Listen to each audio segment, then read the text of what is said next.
émission Parole de femmes. Nous parlons du leadership féminin toute cette semaine. Comment être une femme et être en même temps leader. Et on a vu hier que c'était possible. Et non seulement c'est possible, mais en plus c'est génial.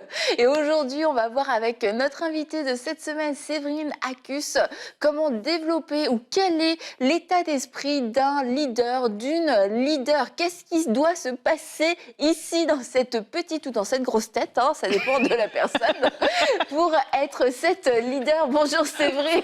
Salut Annabelle. Tu vas bien? Salut Annabelle, Séverine. Moi c'est wouh. Donc aujourd'hui on parle de l'état d'esprit. On a vu hier, oui, c'est entièrement possible d'être une femme et d'être leader. Mais maintenant c'est quoi l'état d'esprit? Comment un leader pense? Quels sont les obstacles aussi, les pensées, les fausses pensées qui peuvent venir combattre cette vérité, qui peuvent venir combattre aussi du coup même un appel, une destinée. Alors Séverine, nous sommes impatientes, Nadine et moi, de voir tes paroles. Oui. Ah bah écoutez, plongeons. J'avais vraiment hâte. Ça, c'est c'est ma partie préférée quasiment de tout ce que je vais parler. Moi, j'aime tout. Je suis une passionnée du leadership. Je pense que ça paraît. Mais la partie qu'on va parler aujourd'hui, j'accompagne les femmes, comme tu disais hier. Donc, j'accompagne les femmes chrétiennes qui désirent se développer leur potentiel, développer leur leadership. Ça, c'est ce que je fais en dehors de mon travail. Là, c'est mon autre emploi. Et puis, dans le programme que j'offre, je dirais la plus grosse partie sur laquelle on travaille, c'est ça. Si une personne n'a pas le bon état d'esprit, ou s'il n'a pas un état d'esprit suffisamment fort et solide, il ne pourra pas avancer à la mesure de ce que Dieu a pour lui. Et ça, c'est valable pour chaque personne. On parle du leadership, donc c'est encore plus valable pour un leader, mais je vous dirais que c'est valable pour n'importe quelle femme dans sa vie de tous les jours. Il y a trop de femmes qui subissent leur vie. Il y a trop de femmes qui se retrouvent à 50, 60 ans avec des regrets, avoir l'impression d'être passées à côté de leur vie. Et à chaque fois, l'élément, là, c'est ce qui se passait à l'intérieur. Ça remonte souvent à l'enfance, ça remonte à des mauvaises expériences où à un moment donné, elles ont cru des mensonges. À un moment donné, elles n'ont pas su se fortifier. Elles n'ont pas su comment, en fait, le faire. Parce que souvent, elles sentent qu'il y a un problème, mais elles ne savent pas forcément comment s'en défaire. Et malheureusement, il y a trop de femmes qui passent à côté de leur vie. Et c'est souvent à cause des pensées. Parce qu'en fait, les pensées, c'est ça qui donne la direction à nos actions. Donc, si on pense de la bonne façon, d'une certaine façon, on va agir de cette façon-là. Mais si on ne pense pas de la bonne façon, on va agir de cette mauvaise façon-là. Dans le leadership, c'est valable aussi, dans le sens que si l'on pense qu'on est un leader, on va agir comme un leader. Mais si on pense qu'on n'est pas légitime, si on pense qu'on n'est pas capable, si on pense que les autres sont meilleurs, si on pense qu'on n'a pas ce qu'il faut, si, à quel moment, finalement, ou de quelle façon ce leadership-là va s'exprimer? Il va s'exprimer à la hauteur de la façon dont on voit les choses. Donc, c'est extrêmement important, et c'est pour ça que c'est important pour moi, avant même d'aller plus loin, qu'on puisse vraiment passer à travers 4 éléments qui vont permettre de fortifier notre intérieur, notre être intérieur. Pourquoi c'est important de se fortifier de l'intérieur? Parce que la vie est faite de défis. On sait que la vie n'est pas un long fleuve tranquille. Jésus n'a jamais dit que parce qu'on était chrétien, on aurait une vie tranquille. Au contraire, parce que justement, on est chrétien, on a probablement plus de défis, mais il nous a donné son Saint-Esprit pour nous fortifier et pour nous donner la capacité de passer à travers les défis. Et pour être capable justement de passer à travers ces défis-là, il faut être fort de l'intérieur. L'idée, là, c'est que les circonstances et les événements de nos vies ne viennent pas chanceler notre intérieur, notre identité, encore une fois, qui on est, qu'est-ce qu'on est supposé faire. Un leader qui n'est pas fort à l'intérieur, il suffit qu'il y ait une situation pour que d'un seul coup, il change. Il va changer son approche et ça rend des leaders des fois qui changent d'avis tout le temps et qu'on ne sait jamais où est-ce qu'on s'en va. C'est parce qu'ils ne sont pas solides à l'intérieur. Quand tu es solide, quand tu sais où est-ce que tu t'en vas, ben là, il n'y a rien. Les situations, c'est comme un roc. La tempête peut être autour, là, tu sais exactement où est-ce que tu t'en vas. Et c'est là qu'on reconnaît la marque d'un leader fort, puis d'un leader peut-être immatures, en devenir, ou des fois des mauvais leaders. Donc c'est pour ça que pour moi, c'est important qu'on s'arrête et qu'on passe quelques instants à réfléchir là-dessus. Les pensées. Les pensées, en fait, on pense constamment. On pense, en plus, malheureusement, je ne sais plus exactement c'est quoi la statistique, là, mais en gros, on a plus souvent de pensées négatives que de pensées positives. C'est ça le problème. Et en plus, on n'est pas souvent conscient, disons, on ne prend pas le temps d'analyser nos pensées. Ce que ça fait, c'est qu'en fait, on entretient un discours intérieur et on s'auto-sabote. Naturellement, on n'a besoin de personne en plus pour le faire. On le fait nous-mêmes. Comme je vous ai dit, ça vient souvent de l'enfance, ça vient souvent de phrases qui nous ont été dites, qui nous ont blessés, qui nous ont dénigrés, nos échecs aussi, des fois scolaires ou des choses comme ça, ou des moqueries d'enfants ou d'adolescents ou de professeurs, des fois qui nous ont dénigrés, qui ont fait qu'on a perdu notre confiance à l'intérieur et on entretient ça inconsciemment. Et c'est important de combattre ça. En gros, ma question que j'aurais pour vous, c'est quelle est la teneur de votre discours intérieur? Est-ce qu'il est positif? Est-ce qu'il est plus positif ou plus négatif? Qu'est-ce que vous dites de vous? Est-ce que, et là je vais parler même de l'estime et de la confiance, on va y aller un peu plus loin, mais comment vous regardez-vous? Qu'est-ce que vous dites de vous?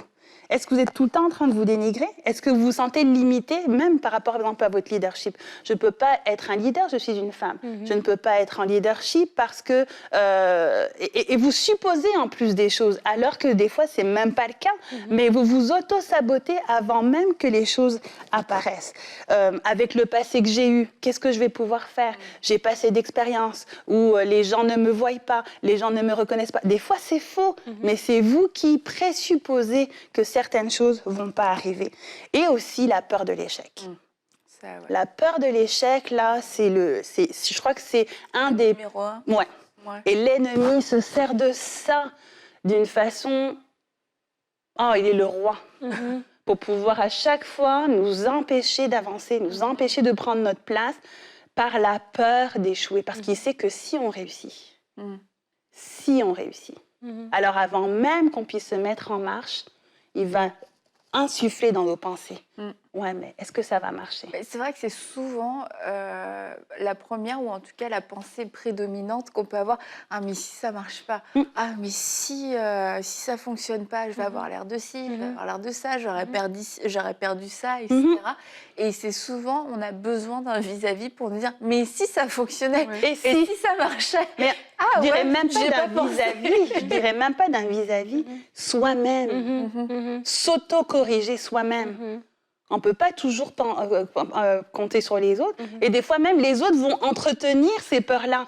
Des fois, nous-mêmes, on est confiants. Puis c'est quelqu'un qui va nous dire « Ouais, mais est-ce que tu as pensé à ça? Est-ce que tu penses que ça va marcher? Ouais, mais tu n'as pas d'expérience. » Eux-mêmes, ils vont contribuer finalement à nous couler. Donc, c'est important de nous-mêmes être capables de faire attention. Qu'est-ce qui se passe dans mes pensées? Puis de les corriger. De les corriger par la vérité, par la parole de Dieu. On va y revenir un peu plus tard. Mais c'est important. C'est vraiment faire attention, veiller à notre discours intérieur. Tu n'as aucune idée de comment ta vie peut changer quand tu changes tes pensées. C'est fou comment il y a une relation entre ton niveau de vie et la façon dont tu penses et la façon dont tu vois la vie. Si tu passes ton temps à te dénigrer, à te diminuer, à attirer l'attention sur ce que tu sais pas faire, à attirer l'attention sur ce que tu n'as pas assez bien fait, c'est pas étonnant que tu n'avances pas. C'est pas étonnant qu'on n'avance pas dans ce temps-là. Parce qu'on a comme un sentiment de petitesse, alors qu'on sert un grand Dieu qui a mis des ressources en nous, qui nous a déjà prédestinés. Il y a plein de versets qui disent à quel point on est puissant, à quel point il nous a mis au-dessus des anges. Il y a tellement d'affaires Mais l'ennemi se sert de ça pour nous garder bas, pour nous garder petits, pour nous empêcher de devenir la femme qu'on est supposé être et de devenir la leader qu'on est supposé être. Et ça, c'est tellement vrai ce que je suis en train de dire, parce que c'est vrai que lorsqu'on regarde les leaders, hier on a parlé de quelques leaders, tu as mentionné, lorsqu'on regarde, ils ont justement cette caractéristique-là d'avoir une mentalité vraiment renouvelée, que ce soit dans le milieu chrétien, Mais même dans le milieu séculier, quand tu regardes des grands leaders, c'était des gens qui n'étaient pas en train de se morfondre. C'est des gens qui avaient une vision, mais qui avaient aussi une vision d'eux-mêmes, en fait, qui étaient capables de se regarder d'une certaine manière et de se trouver comme étant la solution à un problème X. Et c'est vraiment important de se dire, tiens, peut-être, oui, en termes de leadership, peut-être qu'il y a des gens qui se disent, oui, je suis appelé à être leader, mais avant même d'aller dehors, avant même d'aller ouvrir cette entreprise, avant même de faire ce ministère, toi-même dans ton salon, que dis-tu de toi-même? Vraiment, c'est important de s'asseoir et de s'examiner. Et comme tu dis, de se corriger au fur et à mesure. C'est pas dit que, voilà, une fois que tu as eu cette conversation avec le Seigneur, avec toi-même, c'est bon, tu n'auras jamais plus de doute pour les 10 prochaines années. Non, tu en auras. Mais quand cette pensée va venir, est-ce que tout de suite ton réflexe, c'est de nourrir cette pensée ou de la rejeter et de la remplacer, comme tu dis, par la vérité? Et on avait fait une très bonne émission dans Bonjour chez vous, rétablis la vérité dans ta vie, dans laquelle Rachel Dufour faisait une capsule et elle expliquait comment éradiquer, enlever le mensonge et rétablir la vérité. Et en fait, elle expliquait que c'était important de prendre un temps déjà avec Dieu pour pouvoir, pour que lui nous dise c'était quoi les mensonges, parce qu'en fait, quelquefois, on est tellement imbibé dans nos mensonges qu'on n'arrive même pas à les discerner. Et donc, c'est important que le Saint-Esprit, l'Esprit de vérité puisse venir et nous dire bah, ça, c'est un mensonge. Ça, c'est un mensonge sur ton identité. Ça, c'est quelque chose que tu as cru toute ta vie, mais ça aussi, c'est faux. Et après, de pouvoir rétablir la vérité en déclarant chaque jour ces vérités nous concernant et qu'en fait, le cerveau lui-même allait remplacer l'information. Alors, je ne l'explique pas aussi bien que Rachel, mais ça s'appelle le renouvellement de l'intelligence, comme le dit la Bible. Et donc, je vous encourage à aller voir cette émission de Bonjour chez vous, rétablis la vérité dans ta vie. Rétablis la vérité dans ta vie. Donc Séverine, nous te laissons continuer à rétablir la vérité.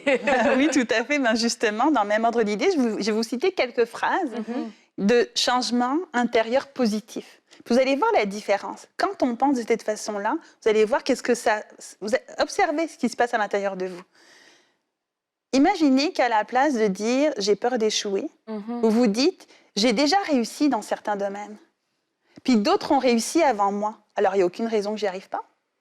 Bah ouais, c'est vrai. Je sais que je ne suis pas parfaite, mais j'avance un jour à la fois. J'apprends et je deviens une meilleure personne. On se développe. Quand on commence, on ne sait pas tout. Les personnes qu'on admire sont des gens qui ont commencé au même niveau que nous. Alors, commençons, améliorons-nous et devenons une meilleure version de nous-mêmes. Mais ne nous auto-sabotons pas avant même d'avoir commencé. J'ai le droit d'être heureuse. Ça a l'air fou, là, mais il y a des femmes qui sont incapables de se dire ça. Mais tu as le droit d'être heureuse. Et Dieu veut que tu sois heureux. C'est ça ta destinée. C'est ça son plan pour ta vie. Ce que les autres pensent de moi ne me définit pas. Ça, c'est une de mes préférées. Elle est difficile, mais quand on arrive à faire abstraction de ce que les gens pensent de nous, ça change tout. On est tellement imbibé, on a besoin de valorisation, on a besoin d'approbation. Et aussi la façon dont notre vie a été teintée aussi, des fois par des regards négatifs. Mais quand on est capable de faire abstraction de ce regard négatif-là, et qu'on se regarde à la lumière de comment Dieu nous voit, ça change absolument tout. Ça, c'est vrai. Mon passé ne me définit pas non plus. Combien de personnes, c'est vrai, ont eu un départ dans la vie difficile, mais par le renouvellement des pensées, par un désir de pouvoir s'améliorer, mais ils changent et ils deviennent une nouvelle personne. Mais souvent, l'ennemi va se servir de ça en disant « Ouais, mais tu ne pourras jamais, regarde qu'est-ce que tu as fait, qui t'as été. » Mon passé ne me définit pas. Je suis qui je suis, avec mes forces et mes faiblesses. Ça, c'est tellement une vérité à s'imprégner. On est qui l'on est, avec nos forces et nos faiblesses. On n'est pas parfait. Mais c'est ça la beauté de l'être humain. On est beau avec nos forces et avec nos faiblesses. On est qui on est. L'identité, encore une fois.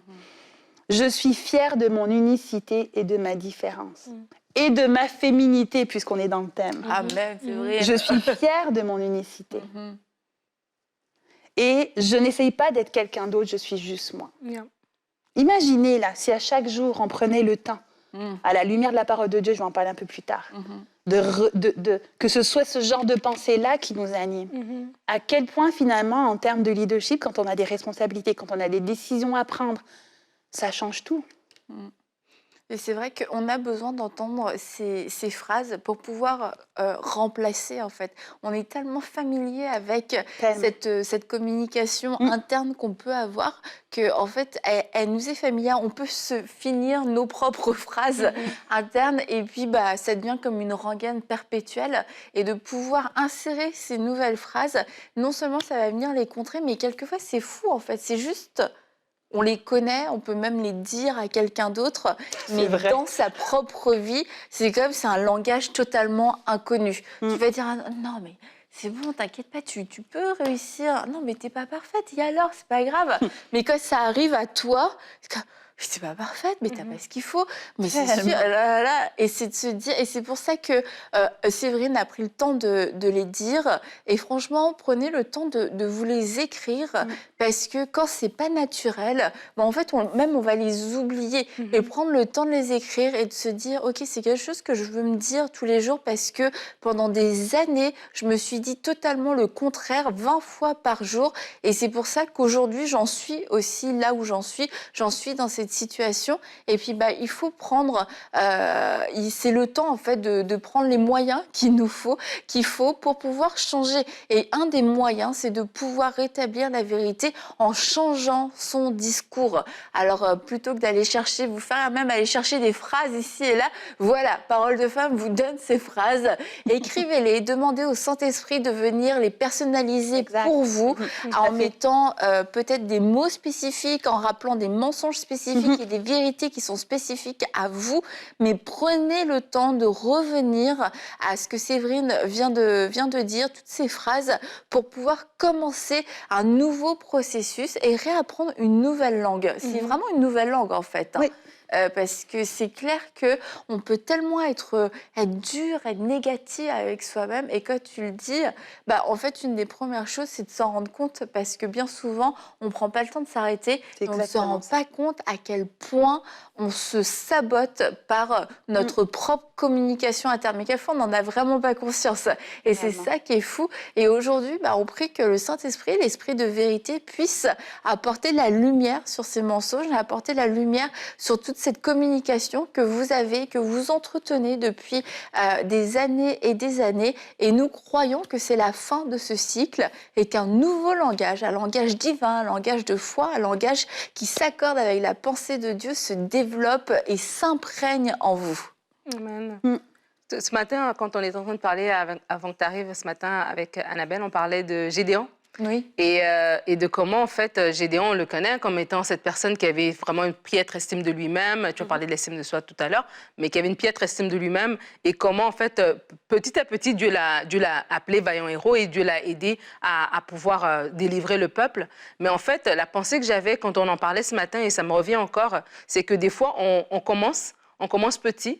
On commence avec des petits mots, avec une petite évaluation de nous-mêmes par rapport aux pensées dont on vient de parler. Mais après, lorsqu'on tient la main du Seigneur, il nous amène. Et à un moment donné, on se rend compte, tiens, j'étais capable de faire ceci. J'étais capable. Je suis devenue ce grand leader. Je suis devenue cette personne, ce Gédéon est devenu cette personne qui, avec 300 personnes, était capable de faire des grandes choses. Qui est devenu plus tard, il a une famille, il a eu plein de choses en fait. Mais c'est parti à partir de petit. Et des fois, lorsqu'on voit notre petit, on s'arrête, on dit c'est trop petit. Mais des fois, c'est se dire, OK, j'ai ce petit-là, mais je vais commencer avec ça. Oui, Seigneur, sur 10 phrases, je me rends compte que j'en ai 8 qui sont mauvaises et j'en ai que 2 qui sont bonnes. Mais je vais aller avec ces 2 phrases-là. Et je veux croire que toi, tu vas remplacer, tu vas être les 8. Et puis, on va avancer. Et dans 5 ans, quand je vais parler de moi-même, quand je vais parler autour de moi, je me rends compte que, tiens, j'ai 9 phrases sur 10 qui sont des bonnes phrases. Et c'est vraiment ça. Commençons. Même si on n'a que 2 phrases, même si que tu n'as qu'une phrase, mais commence avec ça, laisse le Seigneur te tenir par la main et tu vas voir ce que Dieu va faire dans ta vie. Ah ouais, vraiment. Ah ouais, je te rejoins à 300% là-dessus. Tu vois, justement, l'autre pilier que je voulais parler, comme tu citais tantôt, c'est l'estime et la confiance en soi. On pourrait faire toute une émission sur le sujet, mais c'est interrelié vraiment, parce que ça commence par les pensées, encore une fois. Et vraiment, la façon la plus efficace grandir dans notre estime et notre confiance, c'est exactement ce que tu viens de dire. C'est au fur et à mesure de nos victoires, même aussi petites qu'elles soient, c'est ça qui bâtit l'estime, puis c'est ça qui bâtit la confiance. Tant qu'on n'agit pas, puis c'est important, que je veux vraiment insister sur le terme « agir ». Parce que dans nos milieux chrétiens, des fois, il y a vraiment le côté des fois passif, où on prie en disant « Seigneur, change-moi ». Seigneur, et on demande au Seigneur de faire les choses alors que nous avons notre propre part à faire. Et dans ce que je viens de parler, là, il y a une grosse part qui est notre responsabilité, dans le sens que dans sa parole, Dieu a déjà mis tous les éléments, Dieu a déjà mis les vérités, a déjà déclaré des choses sur nos vies, nous a déjà prédestinés, prééquipés, tout ce que je disais tantôt. Notre responsabilité à nous, c'est d'aller saisir ça. Notre responsabilité à nous, c'est d'avancer un pas après l'autre et de rétablir ce que la chute a amené dans nos vies. Et au fur et à mesure de nos victoires, c'est là que notre estime et notre confiance grandissent. C'est vraiment ça la clé. Tous les livres que vous pourrez lire sur le sujet, vous cherchez là, ultimement, à un moment donné, quelqu'un va vous dire... À partir de maintenant, fais. Agis. Voilà. Agis. Tu vas réussir. Des fois, tu vas peut-être tomber, mais tu vas tomber toujours moins bas que tu étais avant. Parce que l'échec fait partie de l'apprentissage. Ça aussi, les chrétiens, des fois, ne comprennent pas. Pour eux, ils ont l'impression que tout devrait être parfait. J'ai prié et tout devrait bien aller. Mais en fait, Dieu se sert aussi de nos échecs pour nous apprendre et pour nous développer. C'est comme un enfant quand il apprend à marcher, il n'apprend pas à marcher du jour au lendemain. Il tombe, il se relève et à chaque fois, il travaille sa stabilité jusqu'à ce qu'il puisse se fortifier, les muscles, les tendons, l'équilibre. C'est exactement la même chose dans la vie. Et, entre autres, l'estime. Et pourquoi j'insiste sur l'estime et la confiance? C'est parce que c'est vraiment le talon d'Achille des femmes. Plus que des hommes. Les hommes, des fois, c'est l'inverse. Eux, ils ont une forte estime d'eux-mêmes, une forte confiance d'eux-mêmes. Et nous, c'est l'inverse. Tellement...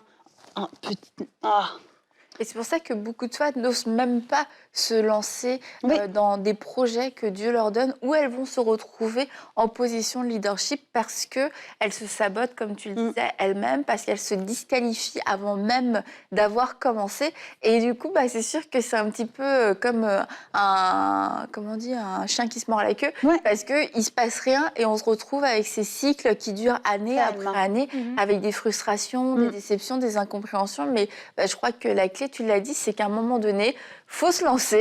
Et puis, on va voir ce que Dieu va faire.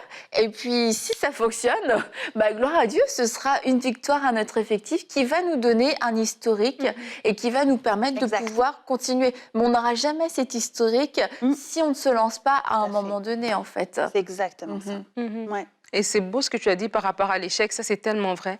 Que comment est-ce qu'on voit l'échec? Et je me rappelle, j'avais suivi une petite intervention d'un discours sur YouTube d'une dame qui disait que elle, ses parents l'avaient vraiment élevée avec cette mentalité que l'échec faisait partie et qu'en fait, un échec, c'était tout simplement une espèce de préparation, un pas vers la réussite. C'est vrai, c'était juste une pratique. Tu as échoué, ok, mais au moins tu l'as fait. Et le fait que dès petite, tu l'as dit hier, que tout commence dans l'enfance, le fait qu'elle avait déjà pas un mauvais regard par rapport à l'échec, parce que la majorité d'entre nous, on a un mauvais regard par rapport à l'échec. Lorsque tu reviens à la maison, petite fille, avec un bulletin qui était pas très beau, t'es gênée, tu te sens mal, etc. Et tu as échoué. Et parce qu'on a un mauvais regard, il y a de la honte, il y a tout ça qui se rattache à ça. Et après, ça nous empêche de nous lancer une deuxième fois. Et vraiment, elle, le fait qu'elle avait grandi comme ça, c'est comme si ça travaille notre mentalité. Et elle avait vraiment cette mentalité par rapport à l'échec, que ça fait juste partie du parcours. Ah ben tiens, ça veut dire que c'est pas cette porte-là, je devrais essayer avec une autre méthode. Et ça fait que ça nous permet d'être des personnes qui essayent. Et comme tu dis, en tant qu'enfant de Dieu, on a la victoire, on a les principes de Dieu. Et oui, on doit se lancer. Et c'est anormal de se dire, non, je dois attendre, j'ai prié et j'attends et on reste passif. Et le temps passe et on pense que c'est dans le monde que le monde réussit. Et dans le royaume, il n'y a pas de réussite. Mais au contraire, dans le royaume, il y a tellement de talent. Et on a l'Esprit de Dieu. C'est nous qui devrons être à l'avant et non le contraire. Si seulement, on se levait et on commençait. Est-ce qu'il y avait d'autres choses qu'une leader doit avoir comme état d'esprit? J'irai avec celui-ci. Oser. Je les ai mis dans l'ordre parce qu'il y a une gradation. On commence par les pensées, on travaille sur notre discours intérieur, ça fortifie notre estime. Et alors que notre confiance et notre estime grandit, à ce moment-là, on ose et on devient courageux. Le courage vient aussi avec ça. Puis, si on osait, moi j'aimerais ça vous poser comme question là, s'il y avait aucun obstacle, si vous aviez confiance en vous justement, si, comme on dit ici, la sky is the limit, ok? Il y a aucun obstacle, aucun défi. Qui seriez-vous aujourd'hui?